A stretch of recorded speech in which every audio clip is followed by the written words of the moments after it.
A lot of people who are interested in the subject of the lost 10 tribes of Israel often ask themselves, why isn't this subject more popular? And they also often wonder what they could do to make this message more popular. So in this video we're going to answer the question, why isn't the knowledge of the lost tribes of Israel more popular? But first we're going to explain the history of the lost 10 tribes of Israel. The ancient biblical nation of Israel consisted of 12 tribes. In the 8th century BC, 10 of the Israelite tribes were deported by the Assyrian Empire out of the land of Israel and by force settled in northern areas of the Assyrian Empire. And since then, mainstream historians simply do not know what happened to the 10 tribes of Israel. And the 10 tribes of Israel became lost to world history and became known as the lost 10 tribes of Israel. But the remaining 2 tribes that remained in the land of Israel, they were of the house of Judah, because the tribe of Judah was the predominant tribe. And in the latter part of the Old Testament and the entire New Testament, the people of the house of Judah, they are often referred to in the Bible as Jews, because Jew simply means a man of Judah, or a Judean, or a Judahite. Since the nation of Israel is central to God's plan with mankind, you would think that most Christians and Jews would be interested in finding out the present-day whereabouts of the lost 10 tribes of Israel, and yet it is only relatively few people who are interested in finding out the truth about the 10 tribes of Israel. Why is that? Rabbi Yehuda Löw, who lived approximately 1525 to 1609, was one of the most highly respected Jewish religious thinkers of his age. He's also known as the Maharal of Prague, or simply as the Maharal. And according to Rabbi Löw, it is God himself who is preventing the knowledge of the lost 10 tribes to become widespread. And the reason is, according to Rabbi Löw, that the 10 tribes of Israel and the Jews are going to be reunited at the coming of the Messiah. So therefore, God is holding back the knowledge of the whereabouts of the 10 tribes until the coming of the Messiah. The Chabad Lubavitch, which is one of the largest Orthodox Jewish organizations, explained on their website that Rabbi Löw, we quote, taught that we will never discover the tribes by searching. He explained that the exile of the 10 tribes is a divine decree that will not be rescinded until the Messianic era. Even knowing their whereabouts would already be a measure of reunification. And God has decreed that there not be reunification until the time of the final redemption. In other words, ultimately it is God's decree that is holding us back from discovering the 10 lost tribes, unquote. So this explanation seems reasonable, because according to the prophet Ezekiel in chapter 37, the house of Israel and the house of Judah will only be reunited at the coming, or the second coming, of the Messiah, the son of David, which of course Christians believe is the Lord Jesus. The patriarch Joseph as a type of the house of Joseph. The stories of the Bible are not just historical narratives. Many of them are also types or foreshadows or prophecies, if you will, about future events that will play out in a similar pattern. One of these stories is the life of the patriarch Joseph. The patriarch Joseph is a type of the house of Joseph, which is another name for the 10 tribes of Israel. The patriarch Joseph was sold into slavery, which is a type of the exile of the house of Joseph. Joseph became a slave and a prisoner, which is a type of the house of Joseph in their exile, where they served pagan gods and pagan human rulers. Joseph eventually became the viceroy or prime minister of Egypt, second only to Pharaoh. And this is a type of the house of Joseph converting to Christianity and becoming the most powerful and influential nations of the world. And now we come to the parallel to the 21st century. When Joseph had become the viceroy of Egypt, his brothers back in the land of Canaan thought Joseph was either dead or maybe living as a slave somewhere. This is a type of today where most people believe that the house of Joseph has either become completely assimilated with the Gentile nations of the world, or maybe they exist as some primitive tribes in Asia and Africa. And now we come to the parallel to the future. When Joseph's brothers in the land of Canaan came to Egypt to buy grain during the severe famine, they didn't recognize Joseph. Joseph looked like an Egyptian, spoke like an Egyptian, and acted like an Egyptian. Joseph had, for all intents and purposes, become a Gentile, a Goy. But eventually Joseph revealed himself to his brothers and brought his family to safety in Egypt. The parallel to the reunification of Joseph with his brothers is that in the future, close to the second coming of Christ, the house of Joseph's brothers in the land of Canaan, or the land of Israel, that is, the Jews, will be in trouble and will seek the help of the most powerful nations of the world, whom they will think of as Gentiles. But they will discover that these Gentiles are, in fact, the house of Joseph, that is, the lost 10 tribes of Israel. Joseph's brothers came to him for help during a great famine, which is a type of the Great Tribulation. When Joseph's brothers came to Egypt, they expected Joseph to be dead or a slave, but he was, in fact, the viceroy.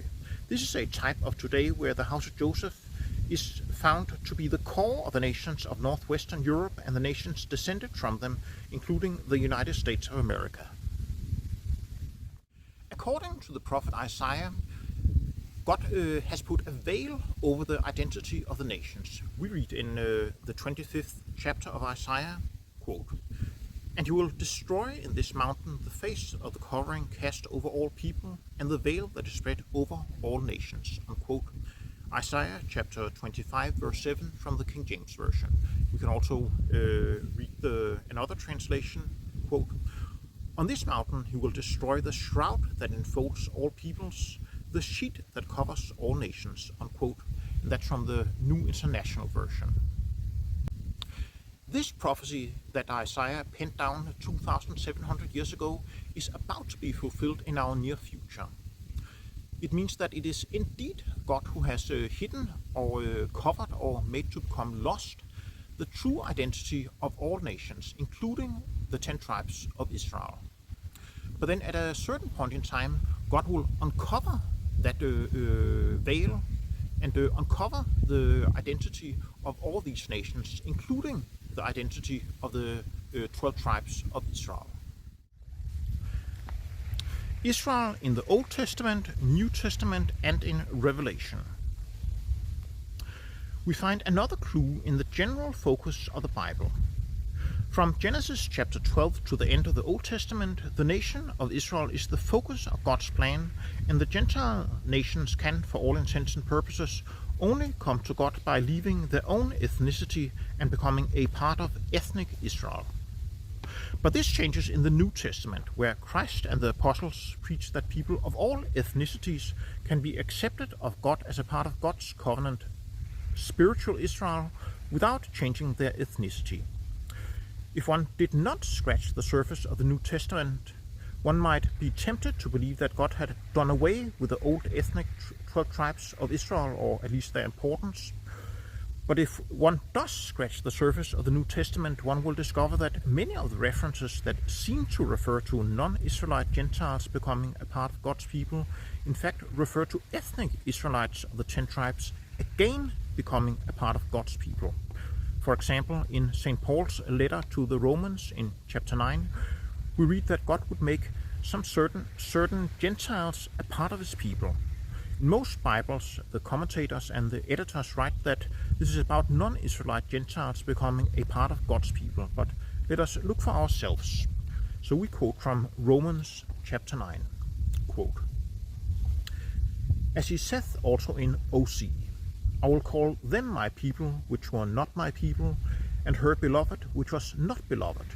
And it shall come to pass that in the place where it was said unto them, Ye are not my people, there shall they be called the children of the living God." Unquote.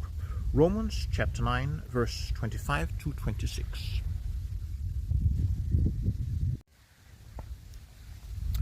Who are these people that were not God's people and not beloved, whom God would make his people and the children of the living God, that is, in other words, Christians?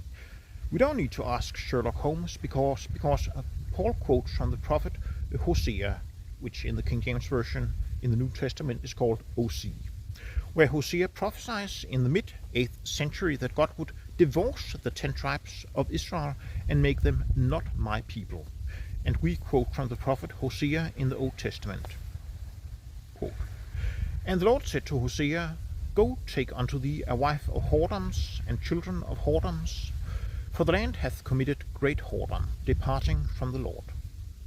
So he went and took Gomer, the daughter of Diblaim, which conceived and bare him a son. And the Lord said unto him, Call his name Jezreel, for yet a little while, and I will avenge the blood of Jezreel upon the house of Jehu, and will cause to cease the kingdom of the house of Israel. And it shall come to pass at that day that I will break the bow of Israel in the valley of Jezreel. And she conceived again and bare a daughter, and God said unto him, Call her name Lo-Ruhamah, for I will no more have mercy upon the house of Israel, but I will utterly take them away.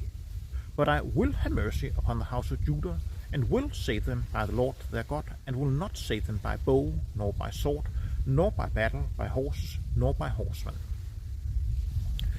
Now when she had weaned Lo-Ruhamah, she conceived and bare a son. Then said God, Call his name Lo-Ammi, for ye are not my people, and I will not be your God. Yet the children of Israel shall be as the sand of the sea, which cannot be measured nor numbered. And it shall come to pass that in the place where it was said unto them, Ye are not my people, there it shall be said unto them, Ye are the sons of the living God. The purpose of Christ offering the gospel to all the nations of the world and not just to Israel was twofold. First of all, it would give people of all nations who had the faith of Abraham to become God's people. Second, when the gospel spread out across the world, it would eventually reach the lost 10 tribes of Israel, and the 10 tribes of Israel would again become God's people, even though they did not know about their true ethnic identity as Israelites.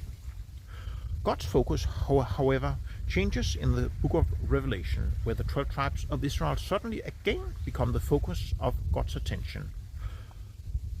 God seals 144,000 Israelites, followed by a multitude of all nations who follow Christ. Right now we are still living in the age where Israel's identity is hidden under the surface. But when the events of Revelation starts to unfold and the sealing of the 144,000 Israelites take place, the identity of the 12 tribes of Israel will become apparent to the world. So what does this mean for us? For those of us who have discovered that the lost 10 tribes of Israel are to be found among the nations of northwestern Europe and their descendants across the world, what does this mean? It means that it is God who is keeping back this precious knowledge from becoming mainstream. And as long as it is God who prevents this knowledge from becoming mainstream, it is an uphill battle for us to try to make it become mainstream. But at a certain point in time, God is going to want it to become mainstream, and when he decides to do that, then there's nothing the enemy can do to prevent it from becoming mainstream. We read in the book of Proverbs, quote, "It is the glory of God to conceal a thing, but the honor of kings is to search out a matter," unquote, from the book of Proverbs, chapter 25, verse 2. This means that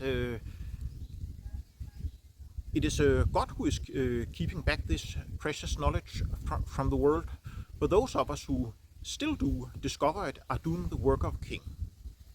And you will be rewarded for finding out this knowledge, and you will be rewarded even more for sharing it with others.